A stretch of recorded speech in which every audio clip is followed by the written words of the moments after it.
Hello everyone, welcome to tech Nirdeshak. इस video में education loan से रिलेटेड जितने भी टॉपिक्स हैं सब पे मैं बात करूंगा। ये भी मैं आपको बताऊंगा कि इसका जो अप्लाई करने का प्रोसेस होता है वो कैसे होता है, कौन कौन से डॉक्यूमेंट ऐसे ज़रूरी होते हैं जो आपको रेडी रखने हैं, और इसका जो एलिजिबिलिटी क्राइटेरिया होता है इस पे भी मैं बात करूंगा। तो जितने भी ऐसे स्टूडेंट हैं जो मिडिल क्लास के हैं और उनको एडमिशन लेने में प्रॉब्लम हो रही है, तो उनके लिए ये वीडियो काफ़ी ज़रूरी है, क्योंकि एजुकेशन लोन उनके एडमिशन में काफ़ी हेल्प करेगा। तो ये वीडियो ज़्यादा से ज़्यादा स्टूडेंट्स में और आपके पास जो भी ग्रुप है उनमें शेयर कर दीजिए, जिससे ज़्यादा लोगों को ये पता चल सके कि एजुकेशन लोन लेने का प्रोसेस क्या होता है। और अगर अभी तक आपने चैनल को सब्सक्राइब नहीं किया तो प्लीज़ चैनल को सब्सक्राइब कर लीजिए। चलिए वीडियो को स्टार्ट करते हैं। देखिए, सबसे पहले एजुकेशन लोन लेने से पहले आपको ये पता होना चाहिए कि एजुकेशन लोन होता क्या है। तो एजुकेशन लोन नाम से पता चलता है, एजुकेशन के लिए जो भी हम किसी बैंक से या फिर किसी फाइनेंशियल इंस्टीट्यूट से जो हेल्प लेते हैं अपने एक्सपेंसेस को कवर करने के लिए, वही एजुकेशन लोन होता है। तो कोई भी बैंक या फिर फाइनेंशियल इंस्टीट्यूट जो होता है, जो अमाउंट आपको प्रोवाइड करता है उससे क्या होता है, आपकी जो ट्यूशन फी होती है, हॉस्टल चार्जेस, बुक्स, लैपटॉप और इवन लिविंग कॉस्ट, यानी कि अगर आप बाहर पीजी या हॉस्टल लेके रहते हैं तो आपकी जो लिविंग कॉस्ट है सबको मैनेज करने के लिए जो आपके पास एक्सपेंसेस होते हैं उनको कवर करने के लिए जो अमाउंट मिलता है आपको, यही एजुकेशन लोन होता है। इसका रीपेमेंट कैसे करना होता है? रीपेमेंट आपको, जो आपका कोर्स रहता है, जो भी आप ग्रेजुएशन करते हैं, नीट करते हैं, तो जो भी कोर्स रहता है वो कोर्स कंप्लीट होने के बाद कुछ ग्रेस पीरियड आपको दिया जाता है 6 से 12 महीने तक। उतने के बीच में आपको उसके बाद जमा करना होता है, यानी कि आपको 4 साल आपका कोर्स अगर है तो उसके बाद 1 साल का टाइम आपको दिया जाता है। उसके बाद आपको ये पेमेंट इंस्टॉलमेंट में जमा करना रहता है, जो ईएमआई आपकी बनी रहती है उसमें आपको सबमिट करना रहता है। चलिए, ये तो पता चल गया एजुकेशन लोन क्या होता है। कुछ टिप्स मैं आपको बता देता हूँ, यहाँ पे मैंने ये मेंशन किया हुआ है 7 टिप्स। तो सबसे पहले देखिए, आपको बेस्ट कोर्स चूज करना है, जो आपका कोर्स है जो आपको करना है, जिसके लिए आपको एजुकेशन लोन लेना है। ये पहला हो गया। ये मैं ओवरव्यू बता देता हूँ, ये इसमें जो भी लिखा हुआ है इसका मैं ओवरव्यू सब बता देता हूँ। तो सबसे पहला क्या है कि यही है कि कोर्स आपको सिलेक्ट करना है कि आपको कौन सा कोर्स करना है। उसके बाद दूसरा जो है, कितना उसमें फीस लगने वाला है, ये आपको डिसाइड कर लेना है कि जो लोन आपको लेना है उस अमाउंट का जो फी लगने वाला है वो क्या लगने वाला है, ये आपको डिसाइड कर लेना है। उसके बाद ये आपको देखना है कि जो आप लोन लेने वाले हैं, ऐसे ऐसे इंस्टीट्यूट से लीजिए, ऐसे प्राइवेट अगर इंस्टीट्यूशन है कोई, या फिर प्राइवेट बैंक है, या फिर कोई गवर्नमेंट बैंक है, वहाँ पे ये आप जरूर रिसर्च कर लीजिए कि उसमें इंटरेस्ट रेट क्या रहने वाला है। और एक लॉन्ग पीरियड के लिए लीजिए जिसमें ईएमआई आपको पेमेंट करना इजीली हो, ताकि आप उसको अपने पॉकेट, फाइनेंशियल पॉकेट से इजीली उसको सबमिट कर सकें, इजीली उसको पे कर सकें। ये आपको चौथा पॉइंट ध्यान देना है। उसके बाद देखिए, पांचवा पॉइंट क्या है ये भी हम देख लेते हैं। यहाँ पे लिखा है पे ड्यूरिंग द मोरेटोरियम पीरियड, यानी कि जो आपका अमाउंट है उसको आप कोशिश करिए कि जो आपको टाइम पीरियड दिया गया उसके अंदर आप सबमिट करिए। तो ऐसा करने से क्या होगा, आपके अंदर बर्डन नहीं आएगा, आपको पेमेंट करने के लिए कोई बर्डन नहीं रहेगा, तो इजीली आप उसको हैंडल कर पाएंगे। और जो नेक्स्ट है यही है कि इसमें जो भी लिखा है, देखिए इसका मैं कंप्लीट मतलब ऐसे समझा देता हूँ नॉर्मली, कि आप ये कोशिश करिए कि ज़्यादा से ज़्यादा लोन पे डिपेंड ना रहिए। अगर आप बहुत ज़्यादा ज़रूरी लग रहा है आपको तो आप लोन ले सकते हैं किसी भी बैंक से। अगर आप लोन लेते हैं तो ये आप पता कर लीजिए कि आपको कितना अमाउंट और किस तरीके से आपको वापस उसको सबमिट करना, तो ये चीज़ें आप ध्यान रखिए। और जो प्लान है रीपेमेंट का, उसको भी आप पहले से ही अपना जो बजट है उसके हिसाब से ही आप लोन उठाइए। और चलिए देखिए, नेक्स्ट आपका जो है सेकंड देखते हैं कि सोर्स ऑफ एजुकेशन लोन क्या है। ये हमको पता चल गया कि लोन क्या होता है। अब उसको उसके बाद ये आपको जानना जरूरी है कि कौन कौन से ऐसे सोर्सेज है जहाँ से आप लोन ले सकते हैं। तो सबसे पहले कुछ गवर्नमेंट और नेशनलाइज्ड बैंक हैं जिनका जो इंटरेस्ट है सबसे लोअर है और ये सेफ भी है। तो ये बैंक कौन कौन से ये भी मैं आपको बता देता हूँ। सबसे पहला जो बैंक है वो ये स्टेट बैंक है, फिर उसके बाद पंजाब बैंक है, बैंक ऑफ बड़ौदा है, कैनरा है, यूनियन है। इन बैंकों से अगर आप लोन लेते हैं तो इजी प्रोसेस रहता है और काफ़ी सेफ भी रहता है, और जो आपका इंटरेस्ट लगता है वो काफ़ी कम लगता है। तो यहाँ से आप लोन ले सकते हैं। यहाँ पे जाने के लिए आपको, अभी मैं आगे बताता हूँ कि क्या प्रोसेस रहने वाला है। कुछ प्राइवेट बैंक भी हैं, कुछ प्राइवेट बैंक है जैसे आईसीआईसी और फिर एचडीएफसी और एक्सिस बैंक। और फिर देखिए कुछ एनबीएफसी भी हैं। इनका अप्रूवल बहुत फास्ट होता है, लेकिन इनका जो इंटरेस्ट रेट होता है ये काफ़ी देखिए ज़्यादा होता है। नॉर्मल जो गवर्नमेंट बैंक होते हैं उनसे आपका स्लाइटली हायर रहेगा, बहुत ज़्यादा हायर नहीं है, लेकिन ये एनबीएफसी का काफ़ी ज़्यादा उनका कॉस्ट रहता है, लेकिन ये होता है कि अप्रूवल इनका बहुत जल्दी हो जाता है। आपको जो लोन है बहुत जल्दी मिल जाते हैं। इनमें क्रेडिला है, एवेंस है और फिर इंक्रीड है और ऑक्जिलो है। तो ये कुछ है। फिर देखिए कुछ गवर्नमेंट स्कीम मैं आपको बता देता हूँ। देखिए ये कुछ गवर्नमेंट स्कीम है। किसी भी गवर्नमेंट बैंक में अगर आप जाएंगे तो सबसे पहले आपको विद्या लक्ष्मी पोर्टल पे ही अप्लाई करना होगा। ये जानना आपके लिए बहुत ज़रूरी है। सबसे पहले आप विद्या लक्ष्मी पोर्टल पर अप्लाई करने के बाद किसी बैंक में आप जाएंगे, यहाँ से आपको मल्टीपल बैंक में जाने का ऑप्शन मिलता है, जहाँ से जाके आप लोन ले सकते हैं। उसके बाद देखिए एक और है, इंटरेस्ट सब्सिडी स्कीम पढ़ो प्रदेश। ये आपका स्कीम है। इसमें क्या है, कुछ ऐसे कैटेगरीज जैसे एससी और एसटी हैं जो गरीबी रेखा के नीचे हैं, वैसे कुछ एलिजिबल कैटेगरीज हैं जिनके लिए ये डॉक्टर भीमराव अम्बेडकर का स्कीम है ये, तो ये उनके लिए है। उसके बाद नेक्स्ट अब हम देखेंगे कि नेक्स्ट क्या है। यहाँ पे कुछ 3 तरीके मैंने रखा है, एक इमेज यहाँ पे अटैच किया हुआ है कि एजुकेशन लोन इंडिया में लेने के लिए 3 चीज़ें आपको जानना बहुत ज़रूरी है, जो कि ऊपर मैं ऑलरेडी बता चुका हूँ।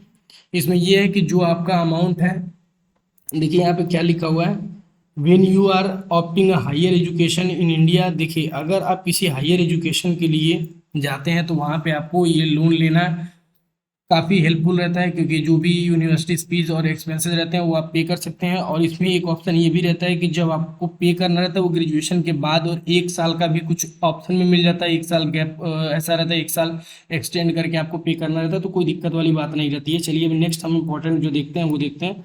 एलिजिबिलिटी क्राइटेरिया क्या रहने वाला है, आपको इंडिया का सिटीजन रहना है। उसके बाद आपको जो एडमिशन लेना है वो किसी रिकॉग्नाइज इंस्टीट्यूशन में लेना है। लाइक जेई अगर आप कर रहे हैं तो एकेटीयू हो गया, एकेटीयू से या फिर किसी ट्रिपल एम और फिर एचबीटीयू या फिर किसी भी सेंट्रल लेवल के किसी रिकॉग्नाइज इंस्टीट्यूट से आप एडमिशन ले रहे हैं तो आप लोन ले सकते हैं। और देखिए एडमिशन आपका जो होना चाहिए, जो एंट्रेंस एग्जाम होता है उसके थ्रू होना चाहिए। जैसे जेई का हो गया, नीट का हो गया, पॉलिटेक्निक का हो गया, जो भी हो गया। पॉलिटेक्निक तो नॉर्मल ही रहता है, उसके लिए लोन लेने की उतनी ज़रूरत नहीं रहती है। लेकिन ये है कि जेई के थ्रू और नीट के थ्रू अगर आप ले रहे हैं तो और फिर मेरिट बेस्ड सिलेक्शन पे भी आपको लोन मिल जाता है। और जो को बॉरोवर रहते हैं जैसे आपके पेरेंट्स और गार्जियन, तो इनका जो है अमाउंट जो इनकम होता है वो स्टेबल होना चाहिए। और ये प्रेफर्ड रहता है कि उनका जो है इनकम स्टेबल रहना चाहिए। और सबसे अगला प्रोसेस देखते हैं, सबसे इम्पोर्टेंट प्रोसेस, कि जो लोन अमाउंट रहता है, ये टर्म रहता है, ये क्या रहता है, आप जो है विदाउट कोलेटरल कितना अमाउंट ले सकते हैं, 4 to 7 लाख का लोन ले सकते हैं। विद अगर कोलेटरल ले रहे हैं तो 7 लाख से 1.5 करोड़ तक का लोन ले सकते हैं। इंटरेस्ट रेट 8% से 12% तक का रहता है। ये वेरी करता है कि किस जगह से आप लोन ले रहे हैं। उसके बाद जो रीपेमेंट का टेन्योर रहता है ये 7 साल से 15 साल का रहता है। और जो मोरेटोरियम पीरियड रहता है ये कोर्स खत्म होने के 1 साल तक का टाइम रहता है, 6 से 12 महीने का। किसी किसी में 6 महीने रहता है, किसी किसी में 12 महीने। तो इस हिसाब से आपका टाइम पीरियड रहता है। इसके बाद आपको सबमिट करना रहता है। और फिर नेक्स्ट देखिए कौन कौन से डॉक्यूमेंट जरूरी होते हैं। जो आपका एडमिशन लेटर है, स्टूडेंट एज यूजुअल आप स्टूडेंट ही रहेंगे अगर आप ये लोन ले रहे हैं, स्टडी लोन, एजुकेशन लोन, तो इसके लिए आपको स्टूडेंट होना ही जरूरी है सबसे पहले तो। उसके बाद जो है एडमिशन लेटर आपका होना जरूरी है, जो आपने एंट्रेंस एग्जाम दिया है उसका स्कोर कार्ड। और ये बहुत ज़्यादा इंपॉर्टेंट है, स्कोर कार्ड आपका अच्छा होना चाहिए, उसमें जो नंबर है वो काफ़ी अच्छा होना चाहिए, तभी मैक्सिमम चांसेस रहते हैं कि जो आपका लोन है वो गवर्नमेंट जो बैंक है वहाँ से पास हो जाए। एकेडमिक रिकॉर्ड भी होने चाहिए और ये भी काफ़ी अच्छा ही होना चाहिए। 10th 12 में आपके नंबर अच्छे परसेंटेज में, अच्छे CGPA में होने चाहिए। अगर आप CBSE से हैं तभी आपका ये लोन अप्रूव होने का चांस ज़्यादा रहेगा। आईडी प्रूफ होना चाहिए, आधार, पैन, पासपोर्ट साइज फोटो होना चाहिए। और जो पेरेंट्स की डिटेल रहना चाहिए, पेरेंट्स आपके को बरोबर हैं तो इनका इनकम प्रूफ होना चाहिए, सैलरी स्लिप होनी चाहिए, ITR बैंक स्टेटमेंट होना चाहिए, ID एड्रेस होना चाहिए और कोलेटरल डॉक्यूमेंट होना चाहिए अगर एप्लीकेबल है तो। फिर नेक्स्ट हम देखेंगे कि पूरा स्टेप क्या रहता है। अब ये मैं आपको कंप्लीट स्टेप बताता हूँ कि आपको लोन अपना अप्रूव कैसे कराना है, कैसे उसमें जाना है। तो देखिए सबसे पहले आपको एडमिशन लेटर आपके पास होना बहुत जरूरी है। ये क्या होता है, ये प्रूफ होता है, ये मैंडेटरी होता है, ये आपको लेके ही जाना, तभी आपका जो है बैंक वहाँ पे कुछ बात सुनेगा। तो देखिए बैंक सिलेक्ट करिए कि कौन से बैंक में आपको जाना है अपने इंटरेस्ट रेट के हिसाब से। उसके बाद वहाँ पे आपको अप्लीकेशन फॉर्म देखने को मिलेगा। अप्लीकेशन फॉर्म आपको ब्रांच पे भी मिल सकता है या फिर ऑनलाइन भी मिल सकता है। तो वहाँ से आप क्या करेंगे, फॉर्म भरेंगे, फिर वो डॉक्यूमेंट सबमिट करेंगे। डॉक्यूमेंट सबमिट करेंगे अपना और स्टूडेंट का भी और को बरोबर का, दोनों का डॉक्यूमेंट सबमिट होगा। फिर वहाँ पे वेरिफिकेशन होगा, फिर वो सैंक्शन करेंगे। ये बैंक चेक करेगा एलिजिबिलिटी कि आप एलिजिबल हैं। अगर आप एलिजिबल रहेंगे तो तुरंत आप एक लोन का एग्रीमेंट साइन कर दिया जाएगा। और ये लोन का जो एग्रीमेंट साइन करना रहेगा ये आपको करना रहेगा। आपको जो भी टर्म रहेगा वो कंडीशन, टर्म्स एंड कंडीशन पढ़ के उसको टिक करके उसके बाद आपको साइन लिया जाएगा आपका। उसके बाद आपको जो है लास्ट पे डिसबर्समेंट यानी कि अमाउंट को ट्रांसफर कर दिया जाएगा। ये सीधे इंस्टीट्यूट को मिलता है, ये आपको नहीं मिलता है। जिस इंस्टीट्यूट में आप एडमिशन लेने वाले रहते हैं वहाँ के एडमिशन सेल के पास आपका अमाउंट पहुँच जाता है, फिर आपका एडमिशन वहाँ पे हो जाता है। कुछ टिप्स मैं बता देता हूँ लास्ट में। अब ये तरीका हो गया कि अप्लाई कैसे करना है, ये तरीका तो मैंने आपको बता दिया। और ये देखिए, ये जानना बहुत जरूरी है कि किसी भी बैंक में जाने के लिए सबसे पहले आपको विद्या लक्ष्मी पोर्टल, ये देखिए लिखा हुआ विद्या लक्ष्मी पोर्टल पे अप्लाई करना पड़ेगा। यहाँ पे अप्लाई करने के बाद ही मल्टीपल बैंक में जाके आप सेम प्रोसेस वही जो अभी मैंने एक पिछले में बताया, यहाँ पे ये देखिए ये प्रोसेस सेम ये वाला, ये आप यूज कर सकते हैं ये प्रोसेस। तो चलिए अभी नेक्स्ट हम लोग देखते हैं जो मैं टिप्स बता रहा हूँ कि जो को बॉरोवर है उनका जो सिविल स्कोर है, जैसे आपके फादर रहेंगे या कोई गार्जियन, आपके भैया भी जा सकते हैं, तो उनका जो सिविल स्कोर होना चाहिए वो 700 प्लस होना चाहिए। उसके बाद प्रोवाइडल कोलेटरल इंक्रीजेस अप्रूवल चांस। ये क्या होता है कि अगर आपका सिविल स्कोर ज़्यादा रहता है तो आपकी अप्रूवल के चांसेस बढ़ जाते हैं, बहुत ज़्यादा रहते हैं। कोलेटरल इंक्रीजेस अगर आप दिखाते हैं वहाँ पे तो अप्रूवल होने के चांसेस ज़्यादा रहते हैं। और फिर देखिए apply via Vidya Lakshmi portal के थ्रू आपको अप्लाई करना रहता है। और आपको keep fees structure and admission detail clear, जो आपका एडमिशन डिटेल है और जो आपका फीस रहने वाला है ये आपको क्लियर रखना होता है। क्लियर लेके वहाँ पे डिटेल आप जाएंगे, जो भी आपका एडमिशन का ब्राउचर रहेगा वहाँ से आप डाउनलोड करके लेके जाएंगे वो एक फोटोकॉपी। अब देखिए सबसे लास्ट जो ऑप्शन रहता है रीपेमेंट रूल। ये रूल क्या रहता है, मोटोरियम क्या रहता है कि आपका जो कोर्स ड्यूरेशन है, अगर 4 साल का कोर्स ड्यूरेशन है तो वो 4 साल तो आपको मिलेगा ही, फिर ग्रेस पीरियड कुछ मिलेगा 6 से 12 महीने तक का। इसके बीच में आप क्या कर सकते हैं, आप अपना जो भी स्ट्रेटजी है उसको फॉलो करके 6 से 12 महीने तक का एक आपको ग्रेस पीरियड दिया जाएगा, कुछ एक्सटेंड किया जाएगा। उसके बाद आपको जो भी इंस्टॉलमेंट ईएमआई बना रहेगा वो आपको सबमिट करना रहेगा। अब देखिए interest can be paid during study after completion. ये आप जो इंटरेस्ट दे रहे हैं ये आप स्टडी के टाइम पे भी दे सकते हैं या फिर अपना जो कोर्स है उसको कंप्लीट करने के बाद भी दे सकते हैं। फिर लास्ट देखिए EMI starts once the repayment period begin. जैसे ही आप ईएमआई पेमेंट करते हैं वैसे आपका रीपेमेंट का पीरियड जो है वो स्टार्ट हो जाता है। फिर आपको हर महीने पेमेंट करना होता है। अगर आप हर महीने पेमेंट नहीं करते हैं तो आपके लिए बर्डन होगा और आपके लिए ये प्रॉब्लम क्रिएट होगा। तो देखिए इस वीडियो में मैंने कंप्लीट प्रोसेस बता दिया कि कैसे क्या होता है एजुकेशन लोन, कैसे आपको लेना होता है, क्या प्रोसेस रहता है। तो विद्या लक्ष्मी पोर्टल पे जाके आपको रजिस्ट्रेशन करने के बाद उसके बाद ही वहाँ से किसी बैंक में जाएंगे, आप ये देख लेंगे क्या इंटरेस्ट रहने वाला, उसके बाद वहाँ पे जाके अप्लाई करेंगे। मैनेजर अच्छा रहेगा तो जल्दी ही सारे जो डॉक्यूमेंट या ऑफिशियल प्रोसेस रहेगा वो जल्दी से जल्दी कंप्लीट करके आपको दे देते हैं। तो कोशिश करिए कम इंटरेस्ट के लिए आप किसी गवर्नमेंट बैंक में जाइए, नहीं तो आपको प्राइवेट बैंक में जाना है।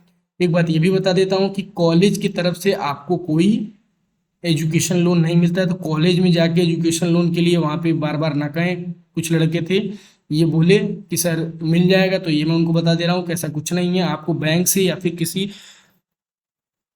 प्राइवेट बैंक में या गवर्नमेंट बैंक में जाएंगे तो वहाँ पे कुछ आपका ये चांस रहेगा मिलने का। और देखिए ये चैनल मेरा टेक निर्देशक है, जहाँ पे मैं सारे इससे रिलेटेड अपडेट लेके आता हूँ, काउंसलिंग से रिलेटेड, कॉलेज रिव्यू, कॉलेज के डिटेल्स। तो ये सारी डिटेल्स चैनल पे मैं सबसे पहले बताता हूँ। तो नीचे आपको डिस्क्रिप्शन में टेलीग्राम और व्हाट्सएप ग्रुप का लिंक मिलेगा। अगर ये पीडीएफ भी चाहिए तो ये पीडीएफ मैं वहाँ पे भेज दूंगा, इसको देख भी सकते हैं, देख के भी कुछ चीज़ें समझ सकते हैं। अगर नहीं समझ में आ रहा है तो कमेंट करके पूछ सकते हैं, या फिर नीचे आपको डिस्क्रिप्शन में व्हाट्सएप ग्रुप का लिंक मिलेगा, वहाँ से आप मुझसे डायरेक्टली कॉन्टैक्ट करके अपनी चीज़ें क्लियर कर सकते हैं। वीडियो अच्छी लगी हो वीडियो को प्लीज़ लाइक कर दीजिए, और चैनल को अभी तक सब्सक्राइब नहीं किया तो प्लीज़ चैनल को भी सब्सक्राइब कर दीजिए। ऐसे बहुत सारे अपडेट मैं लाता रहता हूँ। Thank you.